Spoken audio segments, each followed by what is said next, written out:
I got one son that goes to a public school, and his little brother goes to a private school. It's an experiment. I just want to see what's going to happen to him.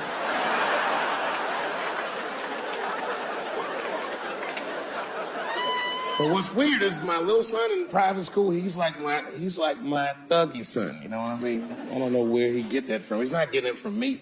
And he's definitely not getting it from that school. That school is very, it's a liberal school. It's the kind of school, might be like 12 black students in the entire school. And I'm the only black parent.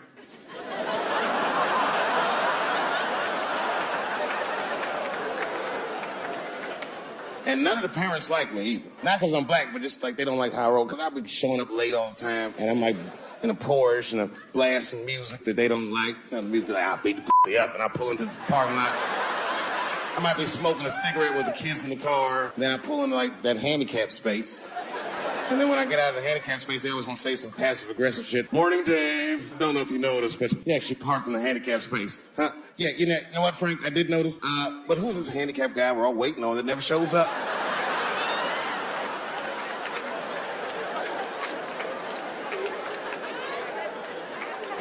Imagine my surprise when I go to pick my son up and the teacher is waiting outside for me. She's just standing right there in the middle of the fucking handicap space. I knew something was wrong, so I rolled the window down like, what's going on? Hi, David, can we talk to you for a minute in the office? I said, no, fuck that. We got to talk right here. What's going on? I knew it was bad. Ibrahim had a fight. I said, a fight? Don't worry. Everyone's okay. I said, everyone. What happened? Well, that's it. We don't know what happened because he won't talk to anybody. All we know is that he punched Sarah Jr. in the face. And then we all had to go into the office, and I was really worried. I didn't want him to kick me out of the school. And then they brought my son in, he was crying. They brought him in like a prisoner. He was like, oh. I said, son, just stop crying, calm down. Do not look at these mean faces. I need you to look at my face, and I need you to tell me the truth, buddy. All right? Just tell me the truth. Is it true? Did you punch that girl, Sarah Jr., in the face? I was trying to give him a signal to lie, but he didn't pick up on it. I was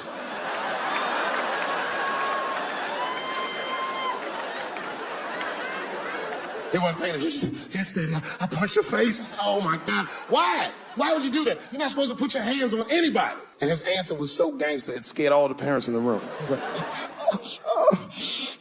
Because she had it coming. I said,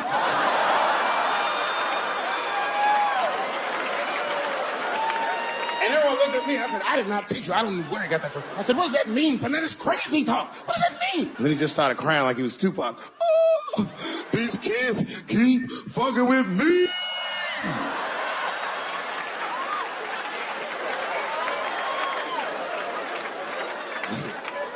I told his teacher, I said, well, now wait a minute. This kid is a lot of things, but he's not a liar. And if he said they was fucking with him, they did something to him. Son, what's going on? What did they do to you? Oh, Dad, I'm tired of this shit. It's been going on all week. I said, what's going on all week? He said, we was at lunch, and that bit my sandwich. I said, oh.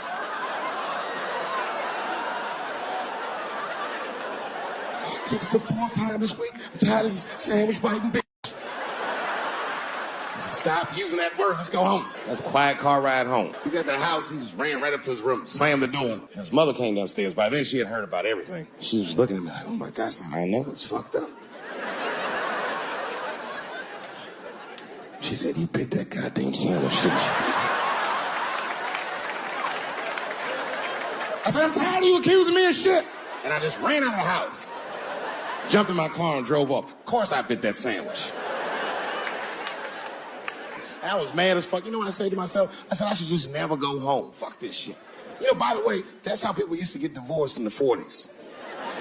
There was no divorce court in America. Back in those days, if you want to get out your marriage, you just tell your wife, hey, baby, I'm going to get a pack of cigarettes. I'll be right back. You would just leave with the clothes on your back. That's when men were men. And there was no internet back then, so you could move 11 miles away and have a whole new life.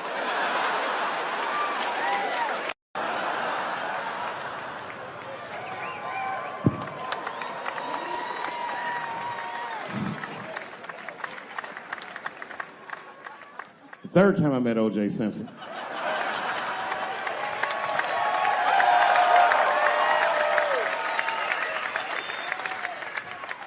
Third time I met O.J. Simpson, I was doing great in life.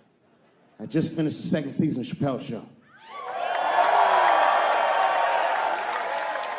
Man, those were good days. I was playing a comedy club in Miami, the Improv. I don't know if you've ever been, but if you have, you'd know. The door for the green room is right on the stage. Can you imagine such a thing? If I walked out of the door of the green room, bam, I'm just right here. It's right from the dressing room. And I did that. I walked out, and the whole crowd was like, hooray! And I looked, ma'am, as close as you are to me, I saw him as soon as I came out, the Juice. And I saw recognition in his eyes, and it filled me with pride that he knew who I was. I didn't acknowledge his presence because it was a white audience, and I didn't want to start a panic.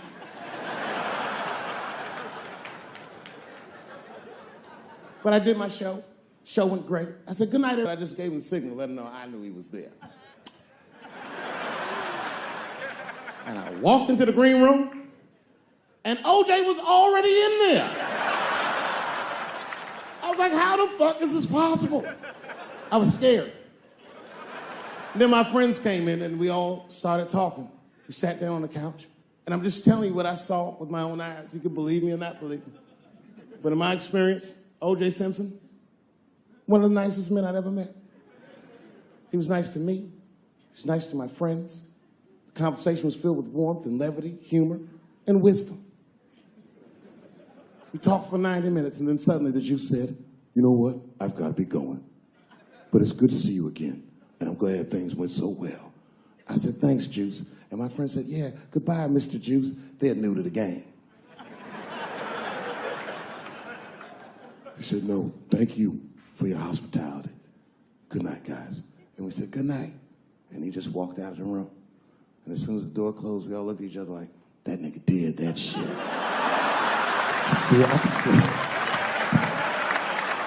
I could feel like murder in the room. Well, you young heads missed that shit. You all too young. You don't remember that. How old are you, young man? You. 24? You don't know shit. You don't know shit. You gotta Google shit that I lived through. See, this is why I lock motherfuckers' phones up. Seriously. Because the young kids, you guys, look, you need to take a break from that. We all need to break just from that technology, just for a minute.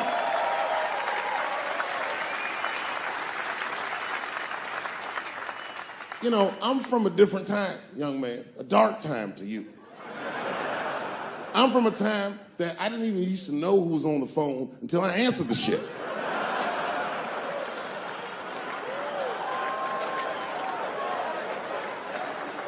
Like when tragedy used to strike. I remember I was 12 years old and the teacher wheeled a television set into the classroom. You remember these days? And she turned it on to one of 3 channels. And she said, class, the space shuttle is taking off and we're all gonna watch it take off. Man, that shit was going great for like 3 to 5 minutes. That's right, you remember, it fucking exploded. Everybody on board, dead, immediately presumed dead. It was so bad the teacher looked at all the kids and was like, you can go home. It's a goddamn national tragedy. This was Cold War America. The Russians were laughing at us. My point is, for a guy your age wouldn't even know the pain because in your generation, it's like the space shuttle blows up every fucking day. How can you care about anything when you know every goddamn thing? I'm getting over one cop shooting, and then another one happens, and then another one happens, and another one happens. I'm crying about Paris, and then Brussels happens. I can't keep track of all this shit, so you just give the fuck up. That's the hallmark of your generation, and that's fucked up because your generation lives in the most difficult time in human history. This is the age of spin, the age where nobody knows what the fuck they're even looking at. Did you know that Planned Parenthood was for abortions? It's for people that don't plan things out at all.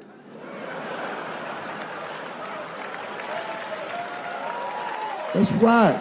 So a guy your age doesn't really know how he feels. Are you pro-choice? Are you anti-consequences? What does it all really mean?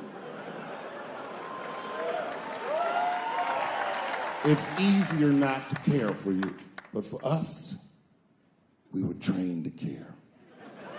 We were raised that way. I used to watch a fucking cartoon when I was growing up called the Care Bears.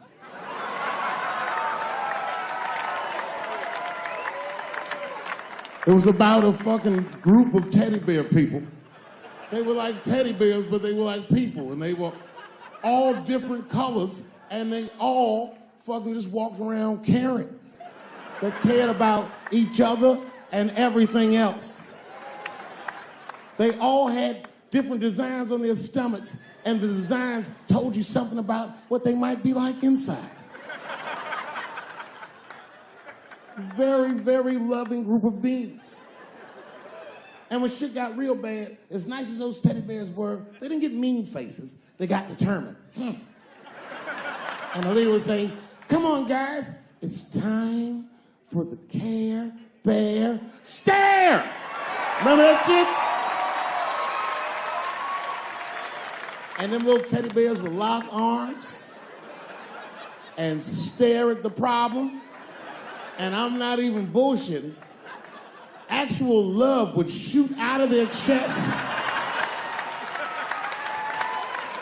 and would dispel any. When we grew up, we wanted to be like those bears. And then we got our hearts broken. So we found out that life wasn't gonna let us do that. And that it's impossible to shoot love out of your chest. However, I have shot love onto somebody's chest before.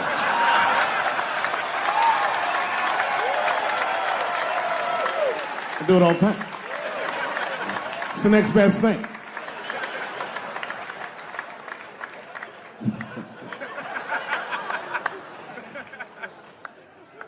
Oh yeah, you kids don't know. Your generation is just determined to be angry, mad. Everybody's mad. Back when we were growing up, only black people were mad. Now, everybody's just trying to get in on the act. I try to think to myself, well, when did everyone get mad? And then I realized this happened before we were born. This is a long way to go, but probably started in the Second World War. Think about it. All these black men, millions of black men, leave the United States for the first time, go over to Europe with America's armed forces and fight the Nazis and make more money fighting Nazis than they ever dreamed they would make in the United States. And a lot of those men, while they were in Europe, just to be real, not to be crass, a lot of them probably got their dicks sucked. Gentlemen, this was World War II Europe, and these were desperate times, and penises were being sucked for shoelaces and chocolate and very frivolous things. And it's very hard to come back to America and sit on the back of the bus after you've been in the south of France getting your dick sucked for a Crunch bar or some crazy shit like that. That's a life-changing experience. And while that was happening in Europe, here in America, for the first time, women entered the workforce en masse by the millions. All the men were gone. Someone had to run the factory. The ladies did it. That's right. This was the first generation of American women to have independent income en masse. And when the men came back, the women weren't the same. American women had grown. They were uttering phrases that no woman on earth had ever spoken before. Things like no and shut the fuck up and I don't feel like it.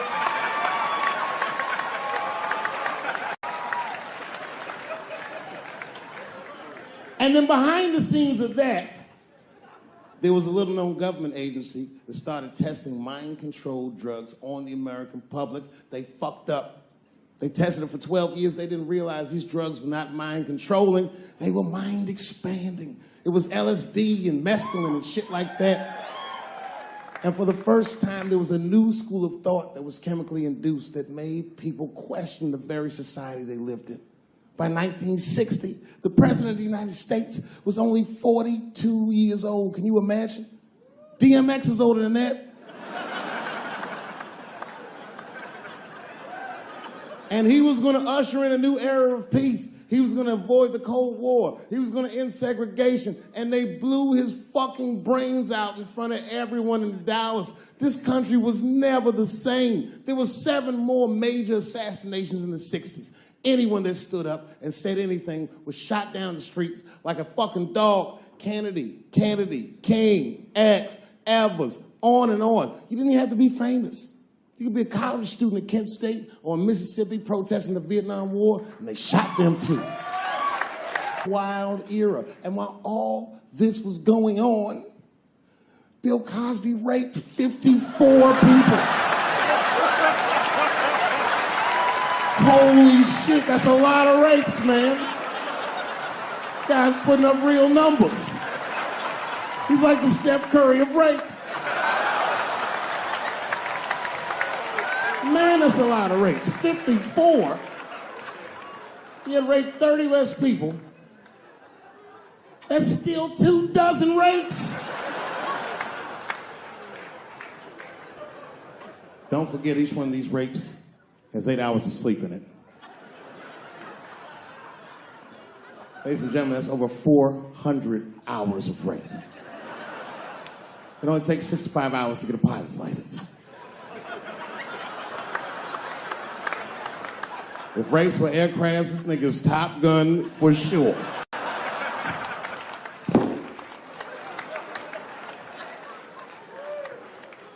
Yeah, that's a tough one.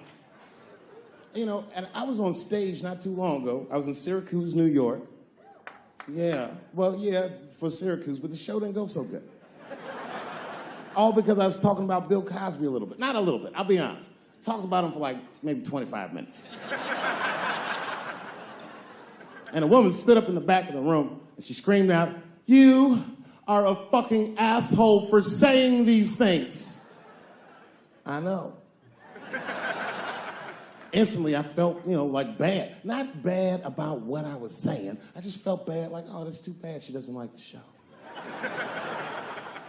I didn't realize it at first, but not only did she say that, she was rushing the stage. By the time I saw her, I just saw this shadowy figure fucking charging up the aisle towards me in full fight mode. I was horrified. I said, oh my God. I'm gonna kick this bitch in the face.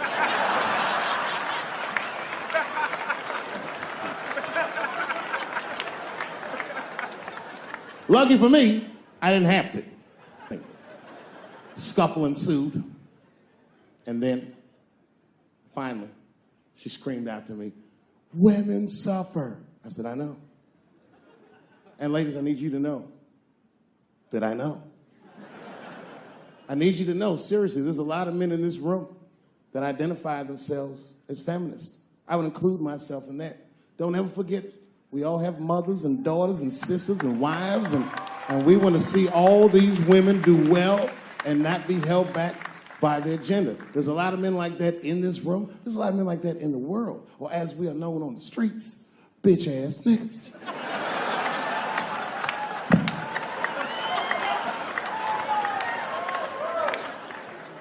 But as this woman was wrestling and screaming at me, I started to take offense. And I'm gonna be honest, race was involved. She was a young white woman.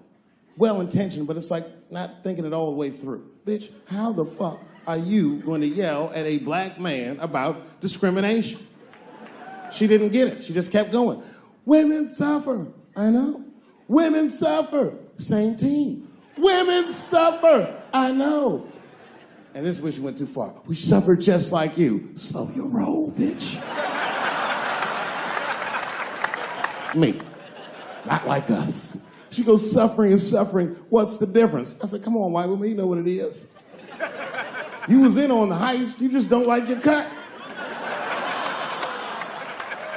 You suffer, I suffer. You suffer, I suffer. That's how it works. Can't do comparative suffering. If you're hungry and your friend says, people are starving in Africa, so what, nigga? I still want lunch.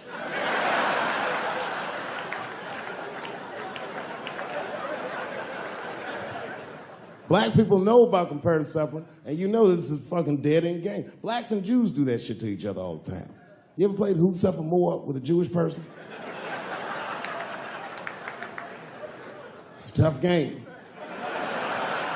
Whenever you think you got the Jewish guy on the ropes, that motherfucker will be like, well, don't forget about Egypt. Egypt? God damn, nigga, I didn't know he was going all the way back to Egypt.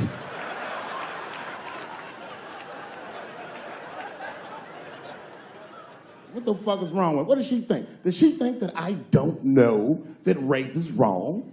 Does she think that maybe I don't have empathy for Bill Cosby's alleged victims? And I would be remiss if I didn't remind you that technically these are all still allegations.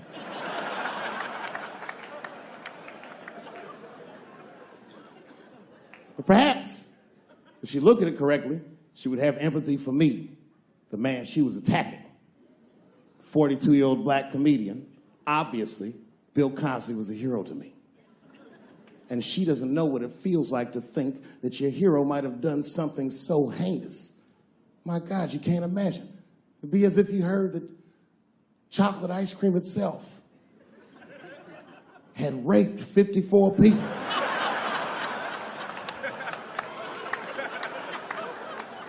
You'd say to yourself, oh man, but I like chocolate ice cream. I don't want it to rape.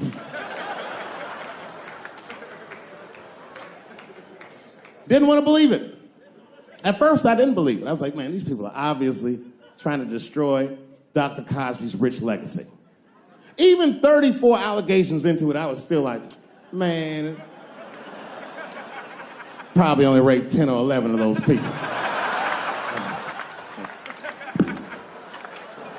I know. Tough time for the blacks.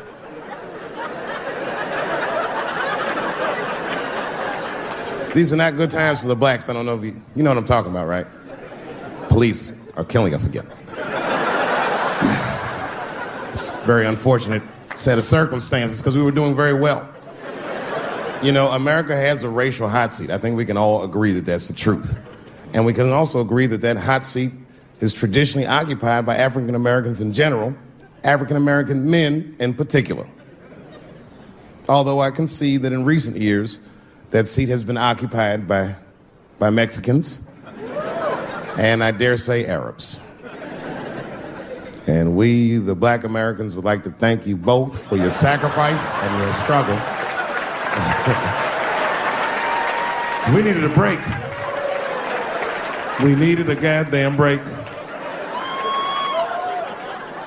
We all go through something, but at least I can leave my backpack someplace. If you Arab and forget your backpack, you got about 20 minutes before they send that robot to blow your shit up. Fuhad. Now ISIS is #1 on the terrorist charts. And ISIS is fucking scary. Because if ISIS catches you, they're going to cut your head off. That's what they do. I've seen them do it on YouTube. It was fucking awful. He looked right in the camera and say, Obama, I am back. I saw that shit. I said, oh my God. Don't like.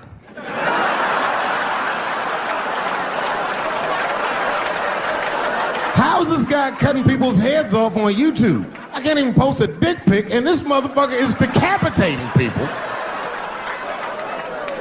I'm gonna have to change my settings. You know, everyone has it hard, but I think harder than black people and harder than Arabs and harder than Mexicans, you know who has it the worst? Fat black people.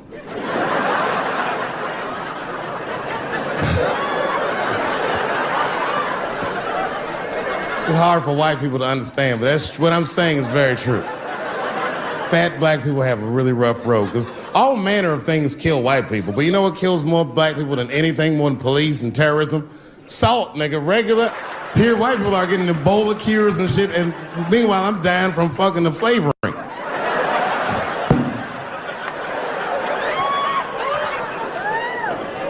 Look, honestly, I'll stop talking about it. Let me say this, though. Let me just say this. Can we all just say that we've seen it coming? Were you surprised? It's like when that guy threw that banana at me. Do you think I was surprised? Hell no. I've been in show business 30 years. I was expecting this banana. I knew one of these nights, it's like somebody gonna throw a banana at me one of these nights, niggas. Because that's how it starts, with the name calling. Like that Paula Deen. Remember Paula Deen got fired from the Food Network? If you know anything about show business, it is really hard to get fired from the fucking Food Network. And they dropped that bitch like a hot potato. All because she called somebody an N-word 30 years before she had a show. I don't know who she said it to, but whoever it was just looking at her like, I'm gonna get you for this bitch. That shit came back 30 years later like a Bill Cosby rape and sunk a battleship.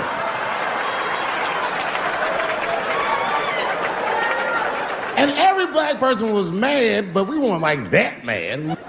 I was just like, well, how's this bitch gonna call me a nigga when she taught me how to fry chicken? That's not fair.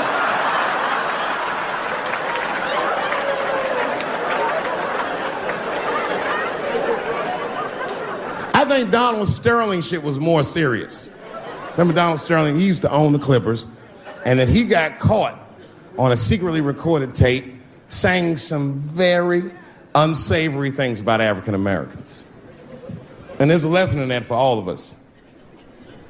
The lesson is, if you are old and white and racist in this great country, whatever you do, don't tell your black girlfriend about that shit, because that's who made the tape. She recorded all that shit, and the tape was terrible. He was like, stop bringing these black guys to my games. First, we're all confused, like, well, how the fuck are you gonna have a game without us? But it turned out that the black guy he was speaking of was none other than Magic Johnson, the billionaire. Unbelievable. Never even mentioned the fact that he had AIDS, which is... This guy must be really racist if AIDS is the footnote. Well, you gotta be careful, baby. He got the old Ebola.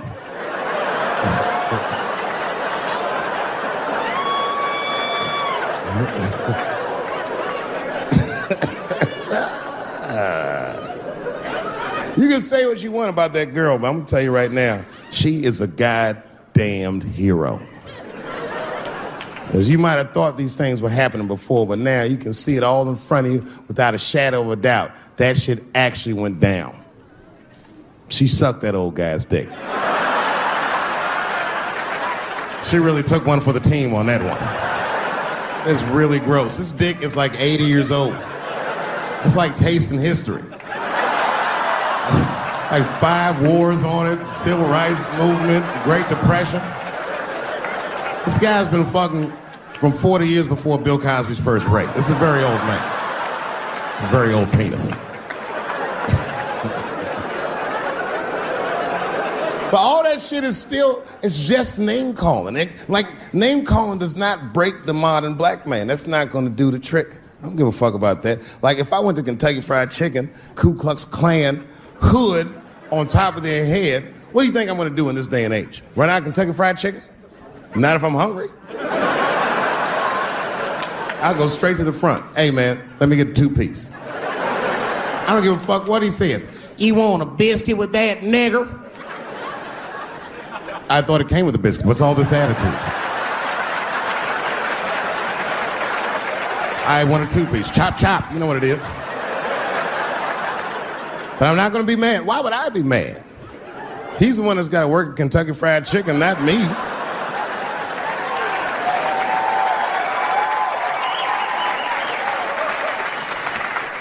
Well, how about this?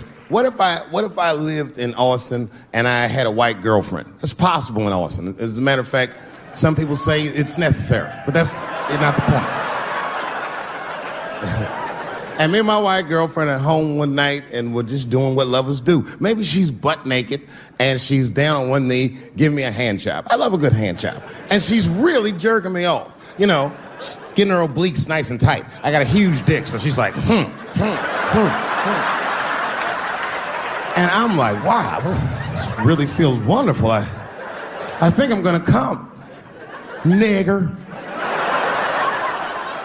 I know, that's a tough one. But what do you think I'm gonna do? Hey!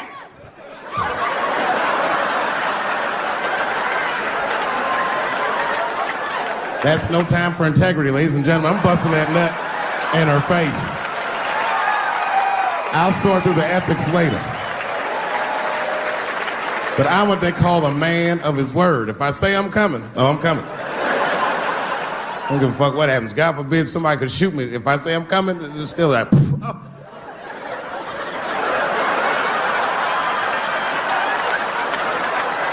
Doesn't mean I like getting shot.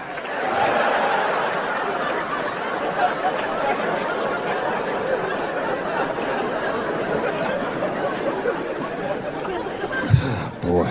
Yeah, tough time for the blacks. I'm not gonna say nothing about the police. I'll leave that for Chris Rock. Okay, R. Kelly is different. I mean, you know, if I'm a betting man, I'm gonna put my money on he probably did that shit. I'm pretty sure he did that shit. You know, it was bad, okay? So a couple years ago, I was doing a show in Detroit, and I'm sitting backstage in my dressing room. A friend of mine comes by, this chick, Dream Hampton. Dream tells me, right before I'm going on stage, she goes, Dave, I'm working on a documentary about R. Kelly. Would you like to be in it? And I was like, nah, bitch, I'm cool.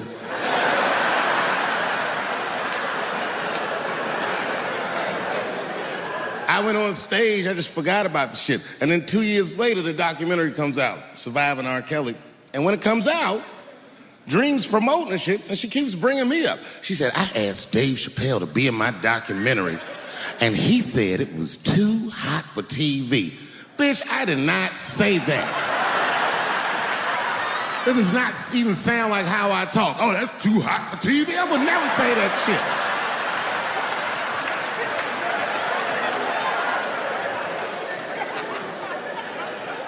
But I'm gonna tell you guys why I wasn't in the documentary.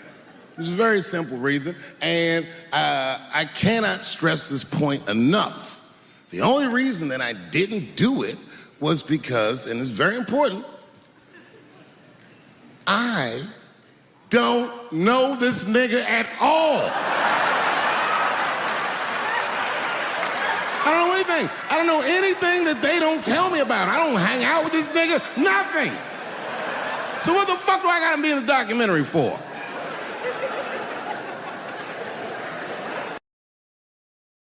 This guy, R. Kelly, got another sex tape out now.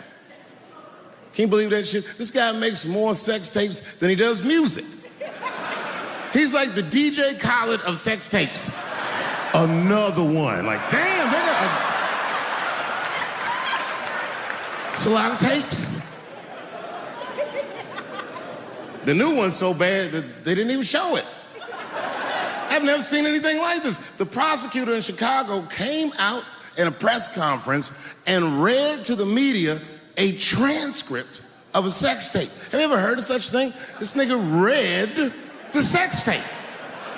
And it was so bad that R. Kelly sounded guilty in the transcripts.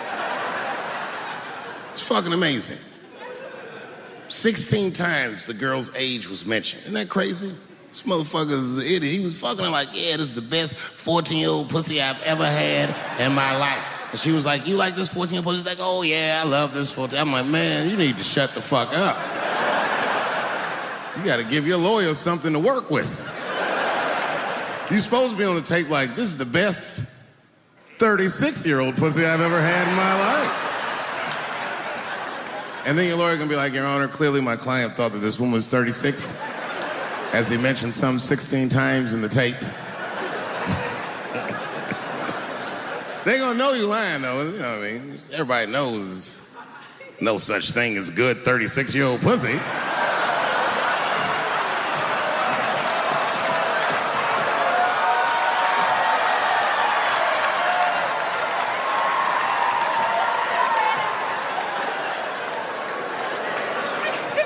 Doesn't matter what I say. And if you at home watching this shit on Netflix, remember, bitch, you clicked on my face.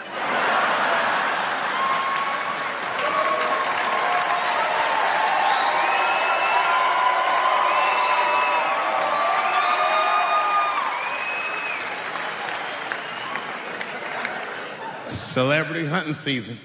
Doesn't matter what I say, they're gonna get everybody eventually. Like, look, I don't think I did anything wrong, but we'll see.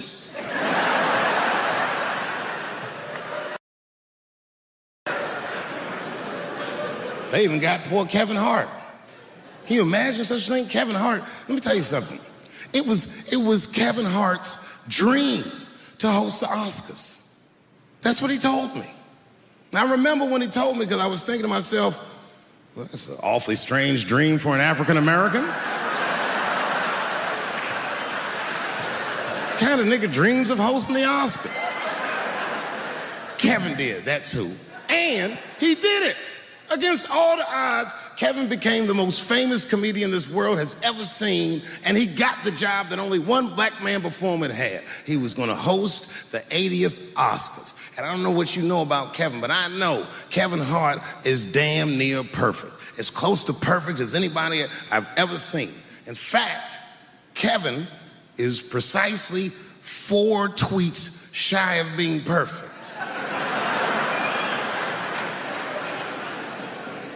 10 years ago, Kevin had made some very homophobic comments. And I'm not gonna repeat what he said, because this is Atlanta.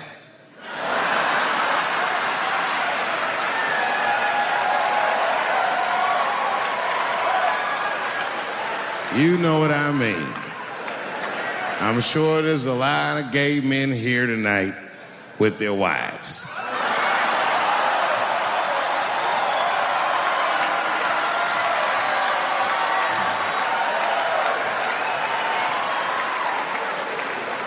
Far be it from me to offend anybody. All right, I'll tell you what he said. But just remember, these were not my words. These were Kevin's words. And it was a long time ago. And I'm paraphrasing because I'm not good at telling other people's jokes. Okay, Kevin said that if his little son was demonstrating or exhibiting homosexual behavior around the house, that he'd chastise him. He'd say, hey, that's gay. And then he said he would smash a dollhouse over that child's head. Ooh, the gay community was furious. And I don't blame them. I got a lot of gay friends.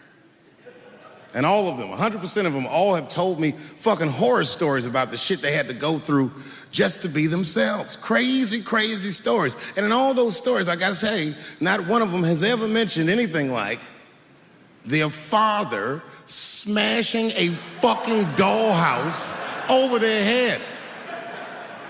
Because clearly Kevin was joking. Think about it. You would have to buy this nigga a dollhouse to break it over his head in the first place. Does that sound right? Is anybody gonna do that? The gay community was upset, and then they put so much pressure on the Academy of Motion Pictures and Sciences that they went to Kevin and said, if you don't apologize to that community, then you cannot host these Oscars. And then Kevin said, fuck it, I quit.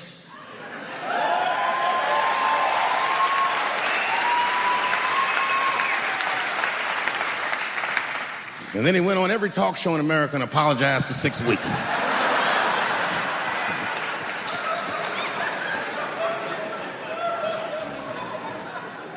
And Kevin fucked up. I understand the mistake he made because I've made the same mistake early in my career. This is many years ago, 15 years ago. It's when I was doing Chappelle's show. There's a, thank you.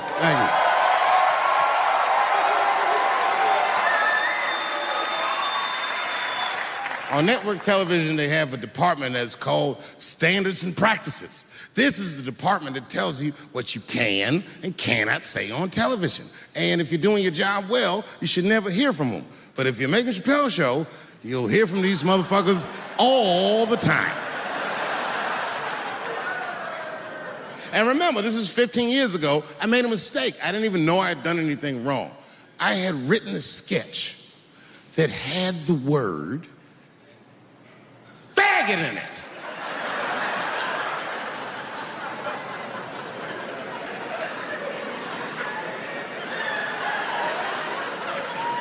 So I had to go to standards and practices. They call me up. I don't know why they're calling me, but I like the lady that runs the department. She's usually really fair and was one of my favorite people I've ever worked with. So she sits me down. We have a nice conversation. She tells me, oh, the sketches are great. I go, oh, fantastic. Well, then why am I here? She said, because, David, there's no way that you can ever say the word faggot on our network. I didn't know I did anything wrong. I didn't try to defend myself. I said, all right, fuck it, I'll take it out. Have a good afternoon. And as I was leaving, it occurred to me, hey, Renee, quick question. It's just a question. Seriously, I want to know, like, why is it that I can say the word nigger with impunity?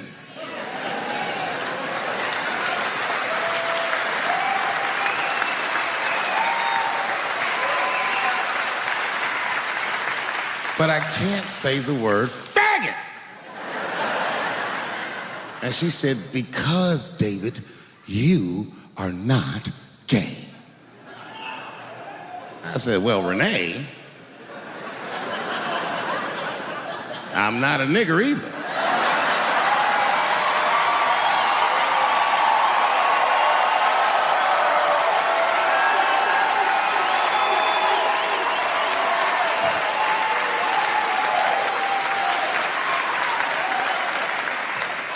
But you see, what I didn't realize at the time and what Kevin had to learn the hard way is we were breaking an unwritten and unspoken rule of show business. And if I say it, you'll know that I'm telling you the truth. The rule is that no matter what you do in your artistic expression, you are never, ever allowed to upset the alphabet people. You know who I mean. Those people that took 20% of the alphabet for themselves. I'd say the letters, but I don't want to conjure their anger. It's too late now. I'm talking about them L's and them B's and them G's and the T's. People be surprised. I have friends, all kinds of letters. Everybody loves me and I love everybody. I got friends who are L's, I got friends who are B's, and I got friends who are G's. But the T's hate my fucking guts.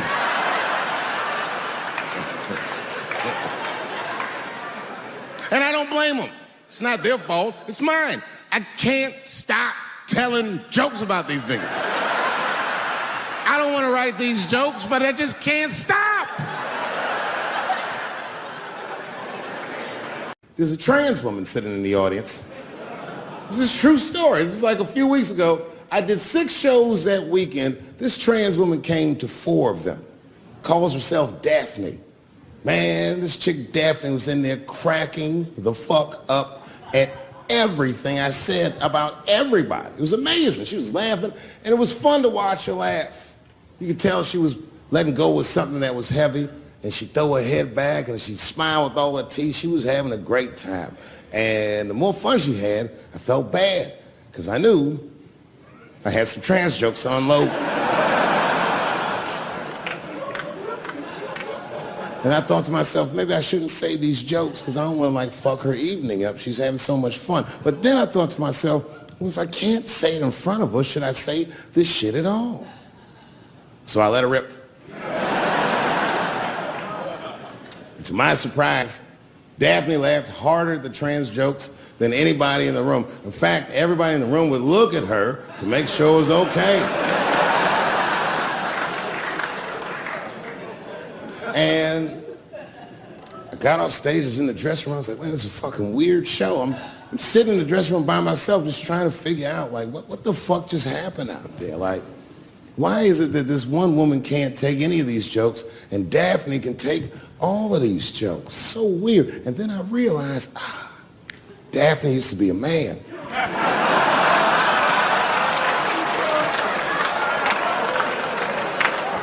So now I go out of the dressing room and like you can see like all the staff was there like cleaning the club up. The audience had gone. And sitting at the bar by herself was Daphne. And she's like, hey, Dave, come join me for a drink. And I don't want her to think that I'm transphobic or nothing. So I'm like, fuck, I guess I could have at least a drink. And we get some tequila and we're sitting there. And she was fucking cool. Turns out that Daphne, she wants to be a comedian. She was asking me for advice, and I told her advice and all that shit. And then she says to me, she says, boy, you sure do get a bad rap for your trans jokes. I said, Daphne, thank you, but you don't have to say that. I hope I didn't offend you. She goes, no. She said, in fact, I read about you in the New York Times. I said, you did?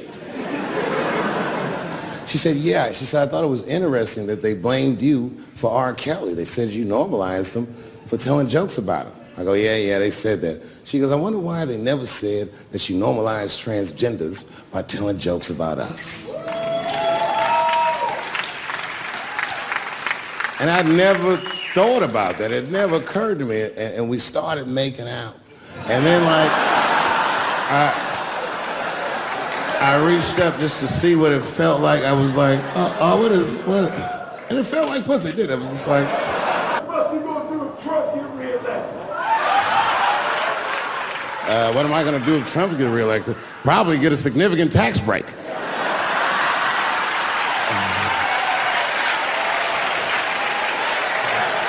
Hey, you wanna know why I don't even talk about Trump in my show? Because that motherfucker is not the hokey pokey. He is not what it's all about. There's millions of people that put him in power, and the ideas that he puts forth are not his own. He's singing poor white people's greatest hits. So why the fuck would I worry about him and not the other millions? Really, you know who I'm gonna vote for next time if things keep going the way it's going is that gay dude. No, Mike Pence.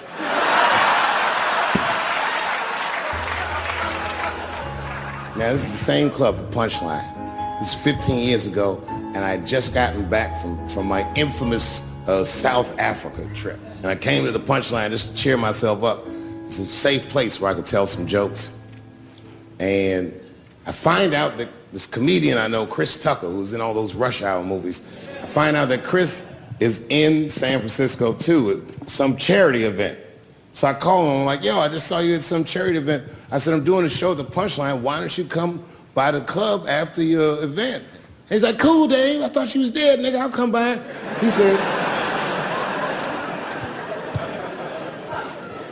says, is it okay if I bring some friends? Because, you know, I'm with a lot of people.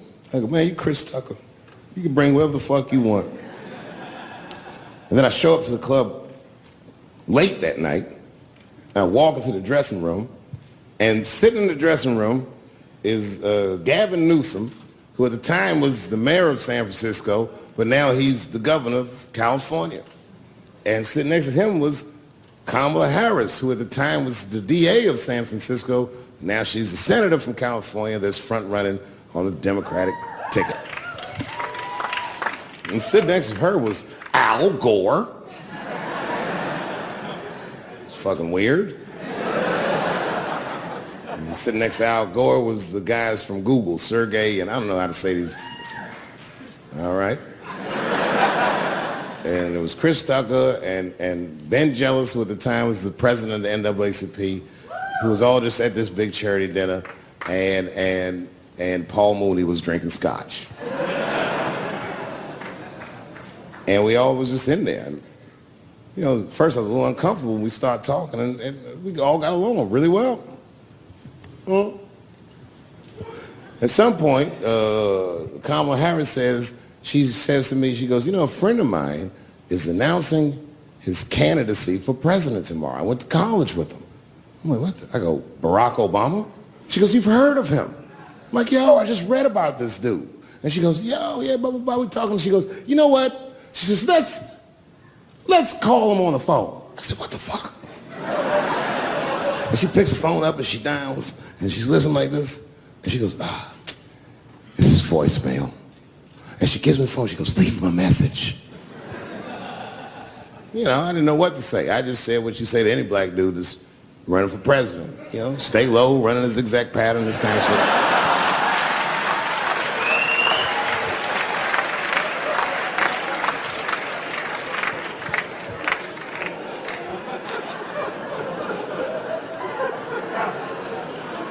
And then the last thing I say is, you know what? I said, Sarah, I really do believe you can do this. Like, man, I'm wishing you luck.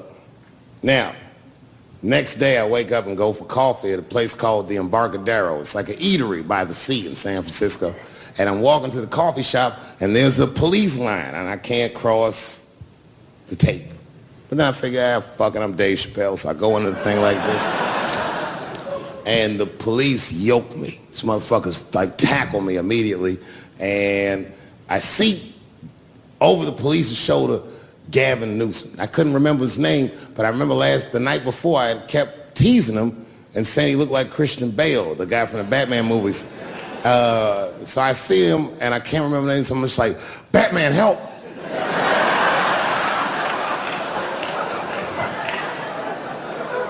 And he stops, he's like, Dave? And then the police see that the mayor knows me, so they all like, oh, sorry about that. And he's like, hey, back up, everybody. And he just picks me up. He's like, I'm really sorry about that. I'm like, I'm fine, don't worry about it. And he's like, listen, I'm here with Prince. Would you like to meet him? I'm like, I know Prince. That's my nigga. And we go around the corner, and it was Prince Charles, the Prince of England. I didn't know the protocol of meeting royalty. You're not supposed to touch him. I dapped him up like a nigga. My nigga. Just hugging him and shit like this, dapping him up. And that nigga was cool too. I was like, it's really fucking weird. And then I was just out there in the upside down, not having no TV show, trying to figure life out. And the election was going on in the background. And this guy, Barack Obama, was picking up steam. This motherfucker was killing it. And I had a chance to go to the last debate on the Democratic ticket, and I went. It's me and Chris Tucker sitting in Myrtle Beach, South Carolina. It's the last three candidates. It was Barack Obama, John Edwards, and Hillary Clinton. Now, Obama's a lot taller than Edwards and Clinton, and he had the center podium.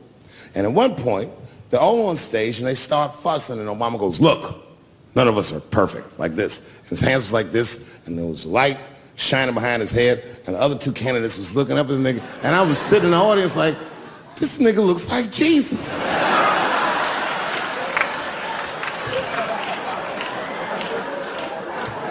And I realized in that moment that I was looking at the next president of the United States. I was certain of it. I couldn't explain it, but I knew what I was seeing. And I got really excited. And I'm not that kind of guy. I said, I gotta meet this motherfucker. So I stayed. They were all on stage doing interviews, and I just waited. I was waiting and waiting, and then John Edwards was done with his interviews first, because everybody knew he wasn't going to win. And I see John Edwards, and I said, hey, Senator Edwards, I just want to say hi. And that motherfucker looked at me like, I'm like, fuck you, nigga, you going to lose anyway. And then he left, and then Hillary Clinton just walked by me in one of them Steve Harvey suits.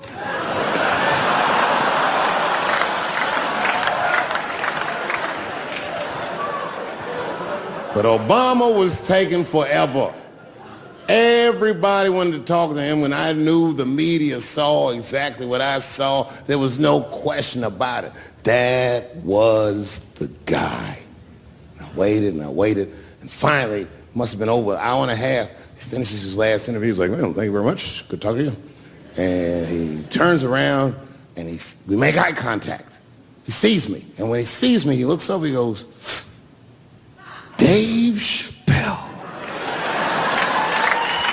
And Obama did me the same way I did Prince Charles. He dapped me up, and he like bro hugged me, and he pulled me in, and I'll never forget this. He said in my ear, I got your message. Thank you very much, New York City. Good night. Good people of Atlanta, we must never forget that Anthony Bourdain killed himself. Anthony Bourdain had the greatest job that show business ever produced. This nigga flew around the world and ate delicious meals with outstanding people.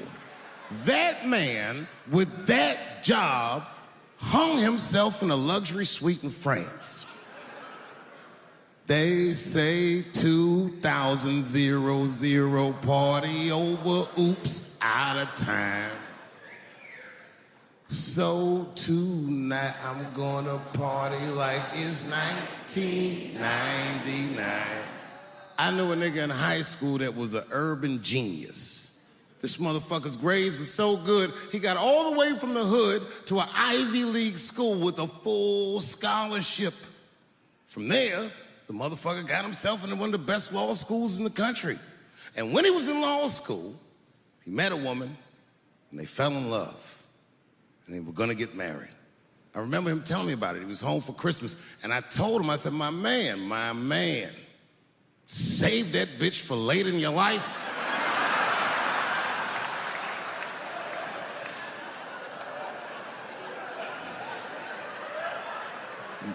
But he's in love. He didn't listen to me. He married her while he was in law school. And sadly, they got divorced while he was in law school. He was a street nigga from the hood. This man had nothing. And that bitch took half of that. And then I just never saw him again for years. And then 2 years ago, I was home in D.C. doing some shopping, trying to buy my sons some socks at Foot Locker. I go to Foot Locker, guess who's the manager? That nigga. Dressed like a referee, the whole shit. This motherfucker is 45 years old. We went out drinking that night, just trying to catch up, and he told me, he said he's been living with his mother for like 10 years, just trying to get back on his feet. But that's not the point of the story. The point of the story is, never occurred to this nigga to kill himself. He's alive and well in D.C.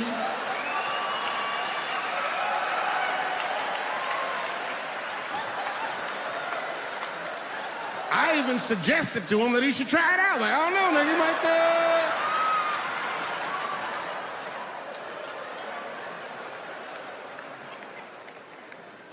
Nobody's life is perfect. No matter what it looks like from the outside, you don't know what the fuck's going on inside. I have a great life, but it's not a perfect life. But it's good.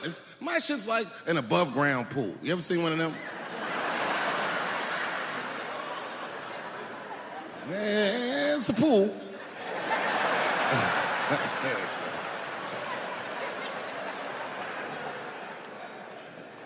So in that spirit, tonight, I thought I'd start my show a little differently. Tonight, I'm gonna do something that I'm not particularly good at, but that I like to do. Tonight, I'm gonna try some impressions out.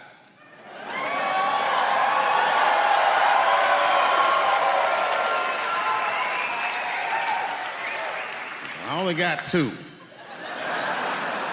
All right, the first impression's kind of dumb, but I like it. This is my impression. You ready? This is my impression of the founding fathers of America when the Constitution was being written. You ready? Here it goes. Hurry up and finish that Constitution, nigger. I'm trying to get some sleep.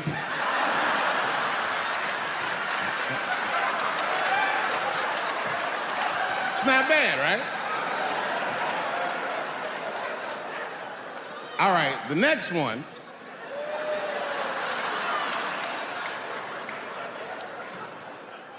The next one's a little harder. I want to see if you can guess who it is I'm doing an impression of. All right, let me get into character. You gotta guess who it is, though. Okay, here it goes. Hey, if you do anything wrong in your life, and I find out about it, I'm gonna try to take everything away from you. And I don't care when I find out. Could be today, tomorrow, 15, 20 years from now. If I find out, you're fucking finished. Who's that? That's you. That's what the audience sounds like to me.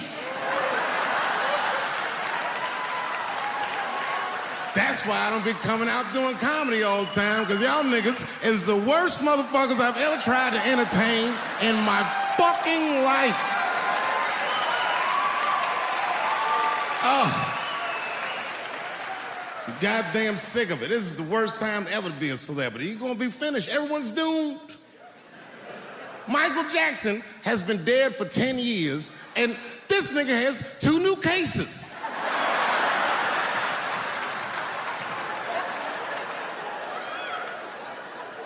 And if you haven't watched that documentary, then I'm begging you, don't watch it. It's fucking gross. I felt like HBO was sticking baby dicks in my ears for 4 hours straight. Really nasty shit. I don't want to know all these things. Turns out, Michael Jackson allegedly likes a long gander at the anus. So they said he stares at people's buttholes. That's what they said. That's how gross the documentary was.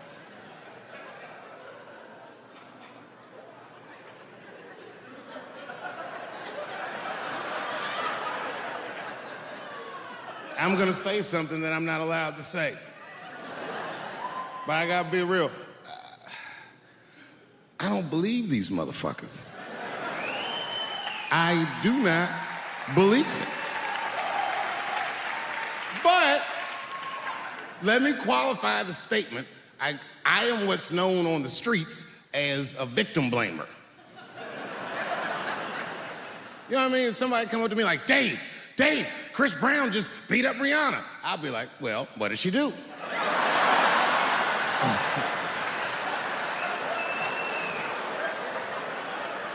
Dave, Michael Jackson was molesting children. Well, what were those kids wearing at the time?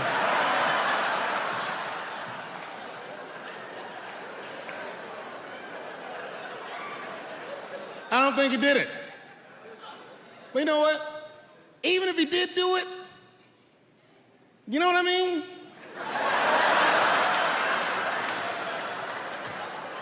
You know what I mean? I mean, it's Michael Jackson. I know more than half the people in this room have been molested in their lives. But it wasn't no goddamn Michael Jackson, was it? This kid got his dick sucked by the king of pop. All we get is awkward Thanksgivings for the rest of our lives.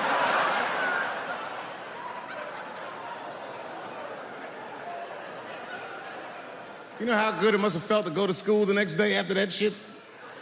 Hey, Billy, how was the weekend? How was my weekend? Michael Jackson sucked my dick. And that was my first sexual experience. If I'm starting here, then sky's the limit.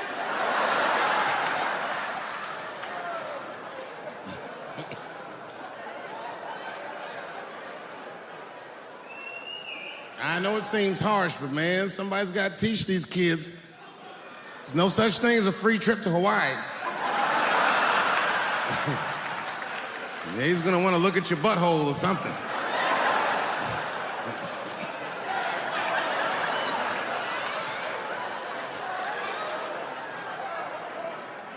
You know why I don't believe it? You know why I don't believe it? Because if Michael Jackson's out here doing all this molesting, then why not Macaulay Culkin?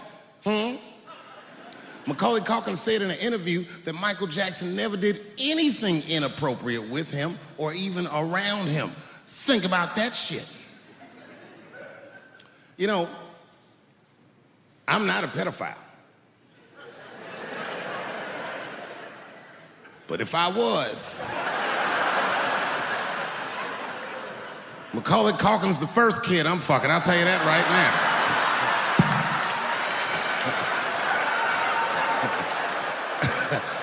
I'd be a goddamn hero. Hey, that guy over there fucks a kid from Home Alone. And you know how hard he is to catch.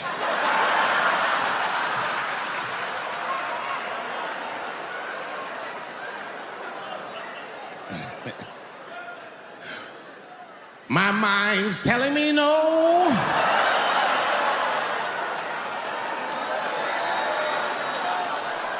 My wife's friend, Stuart, told me that. My wife has a lot of gay friends. Stuart's their leader. She has a lot of gay friends. And I don't like them. Not because they're gay, I'm just judging them on the merits of their character. They're just not nice dudes. They're rude house guests. They're sitting on my couch, giggling with my wife, eating my mother macaroons. And I come in, they act like the party's over. Hey, Stuart, what's going on? This guy talks to me the way a cat would speak if a cat could talk. Hi, David.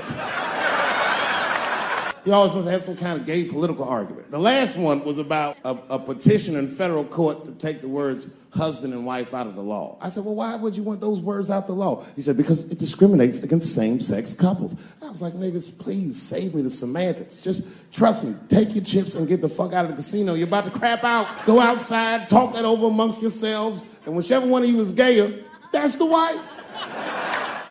I've never seen somebody in an office so high with the most just basic fucking solutions. We should not let any more Muslims in the country till we can figure out what's going on. Did he just say, figure out what's going on? Who doesn't know how to do basic math? Let's count it out. There's been 17 mass shootings in the United States. 4 of them were done by Muslims. None of those 4 Muslims were from any of the 7 countries in your stupid ass original band. The other 13 shootings were done by the Tiki Torch whites. And you don't see me trying to ban white people from the show to keep the rest of the audience safe. It's a fucking terrible idea because it's mean and it's racist. And most importantly, if there were no white people here tonight, I might leave this bitch with $1,800. This man needs to realize that we all need each other. And that's why we will never, ever be able to beat China. Because everybody in America is racist and everybody in China is Chinese. This guy, R. Kelly, got another sex tape out now. This guy makes more sex tapes than he does music. He's like the DJ Khaled of sex tapes. Another one. Like, damn. The new one's so bad that they didn't even show it. 16 times the girl's age was mentioned. Isn't that crazy?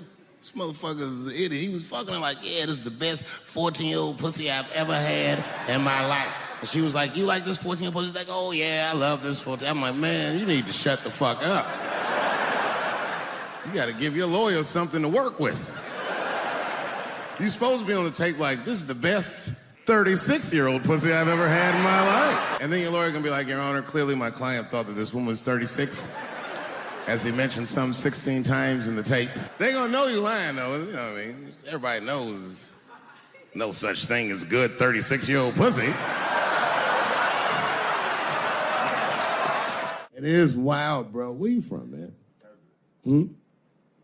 Where you from? New York. You from, what, Manhattan? Brooklyn. You are from Brooklyn, aren't you? You look like you can rob somebody with a hammer.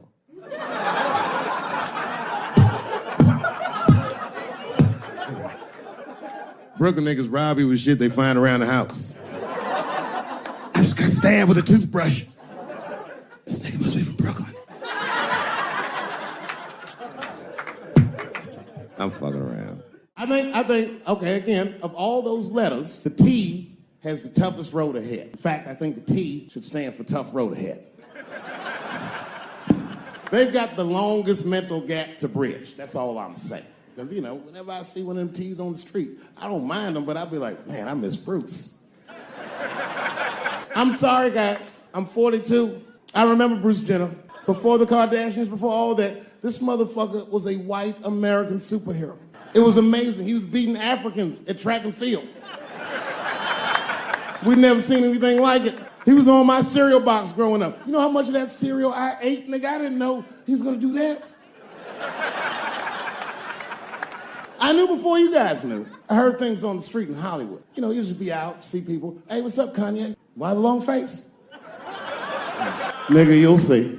I got 2 mother-in-laws now. There was a big dance coming up in the middle school. I was 12 years old. I said, Dad, can I go to the dance? He said, of course you can go to the dance. I want you to get out and meet some more kids. I said, great. It costs $3 to get in. And my dad said, ooh, sorry, son, I don't have it. I was like, what the fuck? You don't have $3? Well, then how are we alive, Dad? Dad said, if you want to go to the dance bad enough, I'll tell you what, there's some money in the change jar, get the money from there. I was 12 years old, that's what I did. I showed up to the dance early. There's a long line of kids waiting behind me while I'm at the door trying to count out 300 pennies to get inside. I will never forget this shit as long as I fucking live. Oh, man, you know, if you've been poor, you know what that feels like. You ashamed all the time. Feels like it's your fault. And all them kids was laughing, ha, ha, ha. Look how poor Dave Chappelle is. Like, when I think back at it, that's really the only time in my life that I ever thought to myself, I should kill everybody at school. No, this is what I mean. Okay, look, okay, you're an Asian dude. No, I say this with no disrespect, but we're all Americans, right? And we can agree that America has a huge body count all over the world, but nowhere more than Asia. Literally, if you look at history, recently, we have bombed the masculinity out of an entire continent. We dropped 2 atomic bombs on fucking Japan, and they've been drawing Hello Kitty and shit ever since. There's a lot of lady boys in the wake of our bombs, and I know these things because my wife is Asian. She's Filipino. All right, well, okay, so that explains it. Now you know why you see me at all those Filipino events. I'm not there picking up pussy, I'm dropping some off.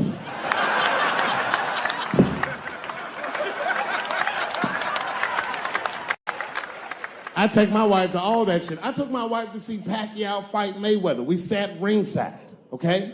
That was a quiet car ride home. That's what that was. That's my problem. I can't handle pressure. Sometimes pressure make me talk different. I'm serious. You ever have like that social pressure? You ever talk to somebody who's fake and they make you fake? Like that kind of deal, like, hey, how you doing? You're like, fine, how are you? And you're like, I don't even talk like that. I get sick of that shit. I do. It just makes me sick. Sometimes I'll talk crazy just to make myself feel better. You ever do that? Just start talking like crazy. Like, you ever hear this voice? Man. That's how bad guys used to talk in the 40s. In the old days. See, I talk like that. Not all the time, but if somebody put the pressure on me, fuck it, I gotta cut loose. Like the police pull me over, I'll talk crazy. Son, do you know why we pulled you over? Nah, because I'm black, see, that's right. Nah. It's not illegal to talk like that. How do they know I don't talk like that every day? Stop talking like that. Stop talking like white copper. Nah. I see my age in my children. I came home from the road. This is not long ago. I've been gone for, if you can picture, I was gone for weeks and weeks. And when I came back, nobody was home. Now, one person in my family thought that maybe I'd like to see them when I got back. Like, they knew when I was coming back, but they just weren't home. And that shit was a wake-up call. But an empty house, that's some cold shit. And I went into my oldest son's room. I was like, hello, hello. He was gone. And I'd never done this to him before, but for some reason I just did it. I just looked through his shit. Just to see who this motherfucker was becoming. And I found these notebooks, and I started going through the notebooks, and it was all this wonderful poetry in them. And then I looked through his drawers, and I opened up his middle drawer, and I found this rolling paper. And I looked down at them papers like, oh, that's where that poetry's coming from. I'm doing a show somewhere, and I'm on stage, and I was a little drunk, you know. I figured to be safe, because, you know, everybody's phones are locked up. And I went in on this kid. I was talking all kinds of shit. Now, I didn't know that there was a journalist in the audience. Took impeccable notes. He told everybody everything I said. He was even putting the jokes in the headline. The headline said, Dave Chappelle says he wants to smash a dollhouse over Juicy Smouillet's head. And I thought for sure when I read that headline, I said, well, that's it for me. I'm canceled. Lucky for me, that very same day, the Chicago police caught the motherfucker that actually did it. And hilariously, they were both Nigerian. Not only were they not white, they were very, very black. They were Nigerian, which is the funniest shit. The whole story is funny.